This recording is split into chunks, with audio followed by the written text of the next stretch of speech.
मी आज इथे आलो, पण मला असं वाटलं की हा भगवा सप्ताह आपल्याकडे ठाण्यात काल व्हायला पाहिजे होता. काल नागपंचमी होती. म्हणजे ज्या सापांना आपण इतके वर्ष दूध पाजलं,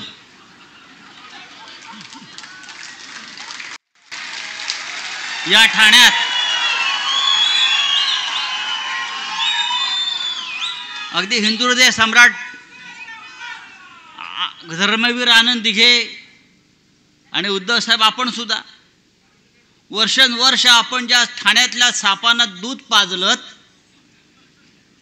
त्या सापांचे फणे ठेचण्यासाठी आम्ही कालच आलो असतो.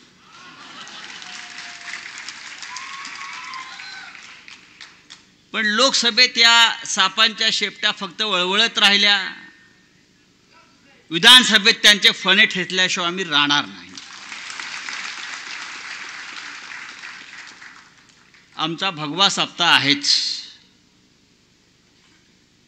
कारण शिवसेना ही भगव्याची रखवालदार आहे. त्यांचं काय आहे? आम्हाला जगवा सप्ताह आहे, आम्हाला जगवा. दिल्लीत जातात मोदीकडे, आम्हाला जगवा साहेब, आम्हाला जगवा. त्यांचा काय भगवा बिगवा असूच शकत नाही. उद्धवजींना आम्ही सांगू इच्छितो, सध्या ठाण्यातले लोक फार सिनेमे काढतायत. हे मुख्यमंत्री आहेत की फिल्म प्रोड्युसर झालेत. मला एक सिनेमा काढायचा आहे. मी सिनेमे फार काढले आहेत, मी बाळासाहेबांवर काढलं आहे विशेषतः, आणि मी खरं सांगितलं आहे, काय सत्य काय. पण राजन विचारे मला एक सिनेमा काढायचा, नमक हराम 2.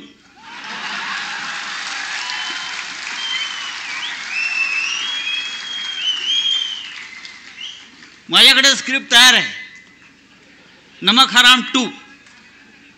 एक नमक हराम आला होता, अमिताभ बच्चन, राजेश खन्ना.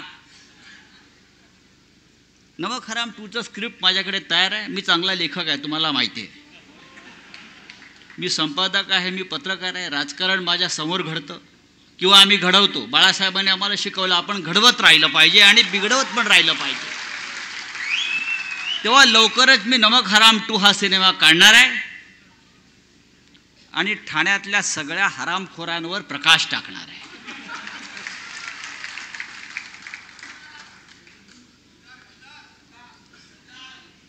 ठाण्याचं नाव जसं गब्बर म्हणतो ना, पुरा नाम मिट्टी में मिला दिया, तसं ठाण्याचं नाव या गद्दाराने आणि इकडल्या गब्बराने पूर्ण मातीत मिळवलं.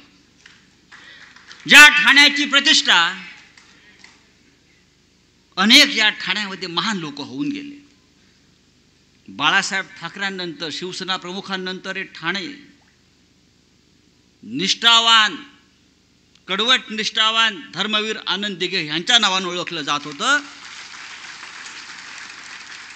ते या गद्दारांनी, नमक हरामांनी संपूर्ण देशात ठाण्याचं नाव हे बदनाम केलेलं आहे. काय काय रोज रोज घोषणा करतायत जिंकण्यासाठी. माणूस धडपड करतो जगण्यासाठी. पैसे आहेत म्हणून एकदा जिंकलात लोकसभेला. आपण मगाशी हे मिंदे जे आहेत हे लबाडे केल्याशिवाय जिंकूच शकत नाहीत. त्यांच्या रक्तातच लबाडी आहे.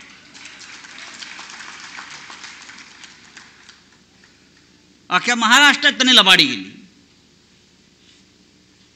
ठाण्यात तर केलीच. आणि ती लबाडी कशी केली हे मगाशी राजन विचारे यांनी सांगितलं. त्यामुळे आपल्याला आता सावध राहिलं पाहिजे. आता काय आणले आहे ज्योतिताई? घोषणा काय केली आहे? लाडकी बहीण, लाडकी बहीण, लाडकी खुर्ची, लाडके गद्दार मोदींचे. लाडकी बहीण, ठाण्यामध्ये किती लाडक्या बहिणींचे संसार, पोटापाण्याचे रोजगार यांनी उद्ध्वस्त केले ते आधी सांगा. जे निष्ठेने उद्धव साहेबांबरोबर राहिले, शिवसेनेबरोबर राहिले, आमच्या मोहितेताई कुठे आहेत? त्यांच्या घरांवर असेल, त्यांच्या लहान लहान व्यवसायांवरती असेल, बुलडोजर फिरवले. या काय लाडक्या बहिणी नाहीत का? 150 लाडकी किती 1,500.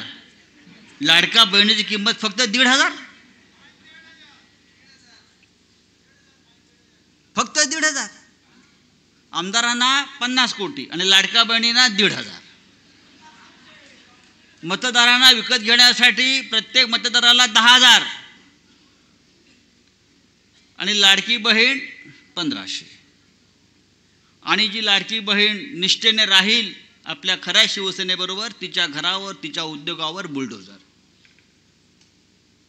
हा गुजरात पॅटर्न आहे. हा महाराष्ट्रात चालणार नाही. म्हणजे सगळं लुटून न्यायचं आणि या मिंध्यानी मग लाचारीनं गप्प बसायचं. माननीय उद्धव साहेब 3 दिवस दिल्लीत होते. अभिमान वाटावा महाराष्ट्राला असा त्यांचा दिल्लीचा दौरा झाला. देशाच्या राजधानीमध्ये उद्धवजींचं जेव्हा आगमन झालं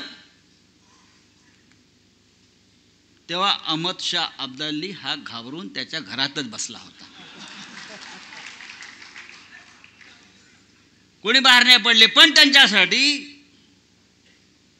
दिल्लीच्या जनतेनं, दिल्लीच्या राजकारण्यांनी जे उद्या भविष्यात सत्तेवर येणार आहेत त्या सगळ्यांनी त्यांच्यासाठी रेड कार्पेट अंतरलं होतं. तुम्ही काय सांगता? हे सकाळी कोणतरी म्हणत होते ते कशाला गेले दिल्लीत? तुमची कबर खाण्याला आम्ही दिल्लीत गेलो होतो उद्धवजीच्या नेतृत्वाखाली. तुम्हाला गाडायला आम्ही दिल्लीत गेलो होतो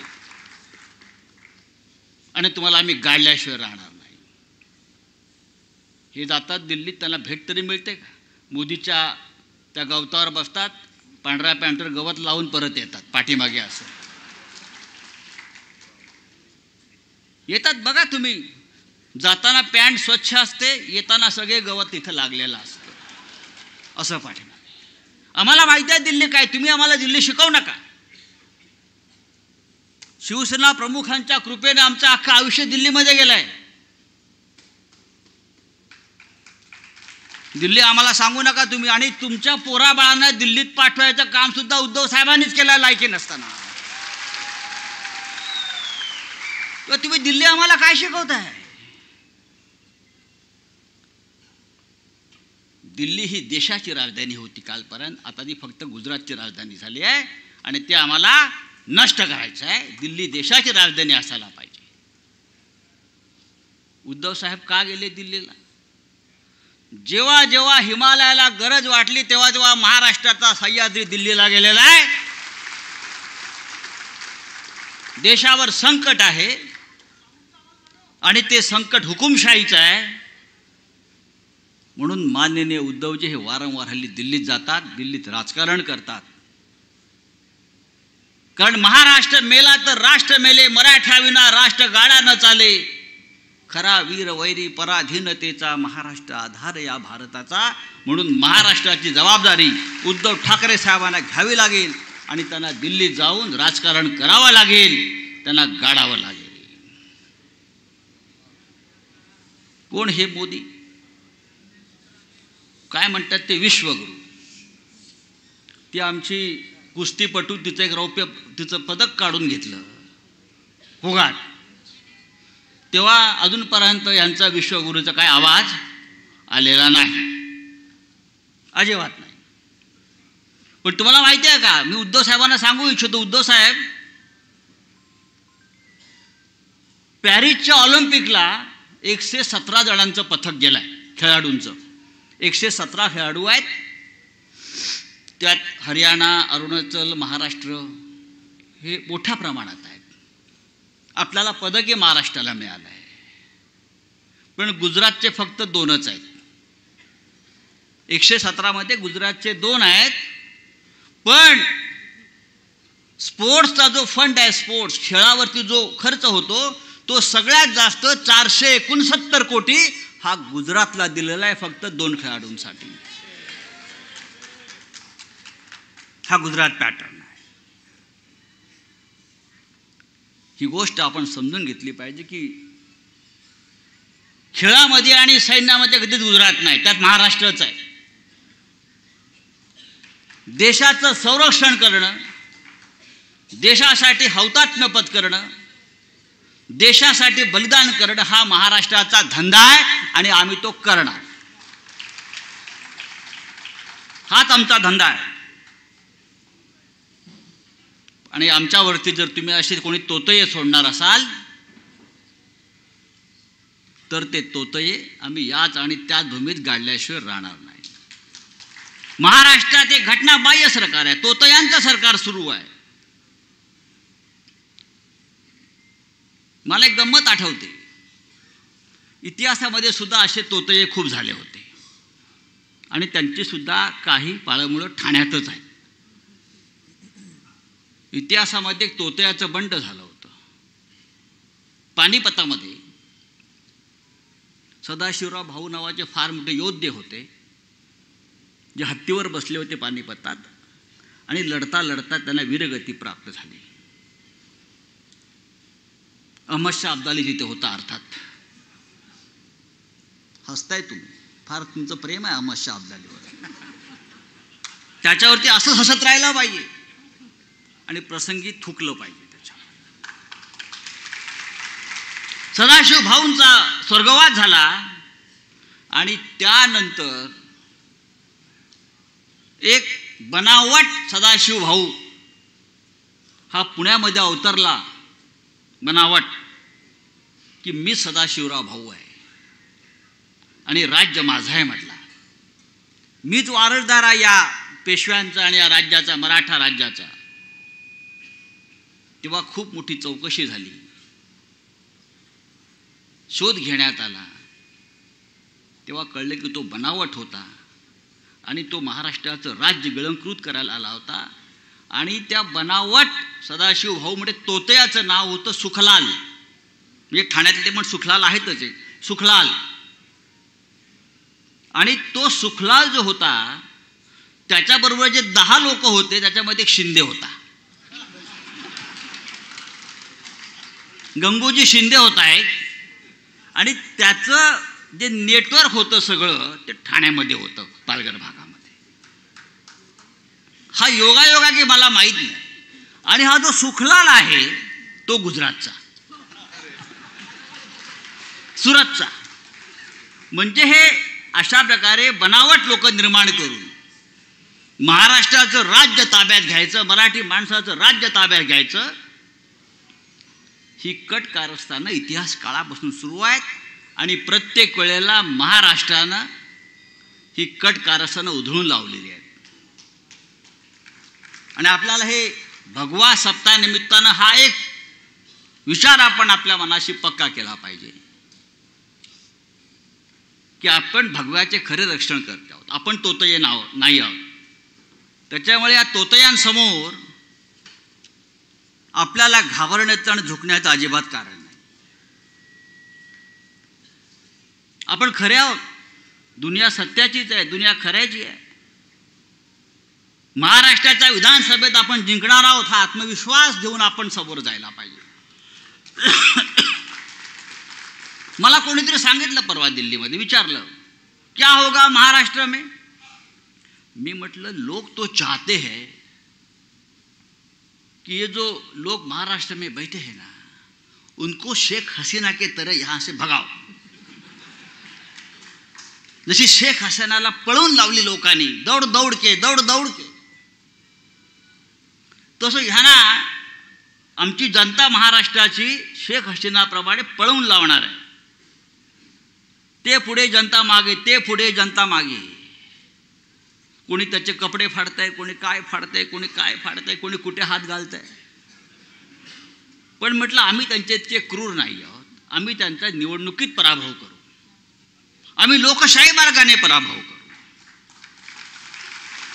आम्ही महाविकास आघाडी म्हणून 180 जागा जिंकू, जास्तही जिंकू. उद्धव ठाकरे यांचं नेतृत्व या महाराष्ट्राला हवं आहे, लक्षात घ्या. लोक विचारतात तुमचा फेस कोण, बरं का, तुमचा फेस कोण. बोले तुमचा फेस कोण म्हणजे असं आहे ज्यानं गेल्या 5 वर्षामध्ये दिल्लीच्या तोंडाला फेस आणला महाराष्ट्रात, तो एकमेव फेस म्हणजे उद्धव ठाकरे. दुसरं कोणी फेस तोंडाला आणला का? बाकी कोणामध्ये हिंमत होती का दिल्लीच्या तोंडाला फेस आणण्याची? तेव्हा आमचा फेस एकच. या महाराष्ट्राला दुसरा चेहरा आहे का ठाकरेंशिवाय? फेस हा असा असतो. बाकी सगळे मुखवटे लावून फिरतायत, म्हणजे मुखवटा यांचा आणि चेहरा अब्दालीचा, बरं का? खाली दाढी दिसते पण मुखवटा वेगळा आहे. भगव्या सप्ताहाचं महत्व एवढंच आहे की मनामध्ये आणि मनगटामध्ये आत्मविश्वास घेऊन आपण पुढल्या 2 महिन्यामध्ये काम केलं पाहिजे. लोकांच्या मनामध्ये शिवसेना आहे. हिंदुहृदय सम्राट बाळासाहेब ठाकरेंचं ऋण विसरण्यात का महाराष्ट्र अद्याप नमकहराम झालेला नाही. कोणी काही म्हणू द्या. मोदी आणि शहांच्या 100 पिढ्या आल्या तर या महाराष्ट्रावर शिवसेना आणि बाळासाहेब ठाकरे, हिंदुहृदय सम्राट बाळासाहेब ठाकरे यांचं ऋण त्यांना असं पुसता येणार नाही. लोकांच्या मनातले बाळासाहेब त्यांना असे संपवता येणार नाही. तुम्ही किती मिंधे निर्माण करा, असे मिंधे येतील आणि जातील. हा छत्रपती शिवाजी महाराजांचा महाराष्ट्र आहे. या महाराष्ट्रात छत्रपती शिवाजी महाराज जन्माला आलेले आहेत. औरंगजेब गुजरातला जन्माला आला, लक्षात घ्या. आम्हाला त्याचा आदर्श नाही. आमचा शिवाजी महाराजांचा आदर्श आमचा आहे, बाळासाहेब ठाकरेंचा आदर्श आमचा आहे. आणि आजच्या भगव्या सप्ताहाचं आपलं तेच ध्येय आहे, तोच उद्देश आहे. आले गेले जमले, घोषणा दिल्या, हे नाही आहे. पुढल्या 2 महिन्यातली लढाई अत्यंत महत्त्वाची आहे, निर्णायक आहे. ही लढाई आपण जिंकली का पुढलं 25 वर्ष या महाराष्ट्रावर आपलं राज्य राहील आणि आपला चेहरा राहील, हे मी आपल्याला सांगतो आणि तूर्त आपली रजा घेतो. जय हिंद, जय महाराष्ट्र. तुम्ही पाहत आहात विस्टा न्यूज मराठी.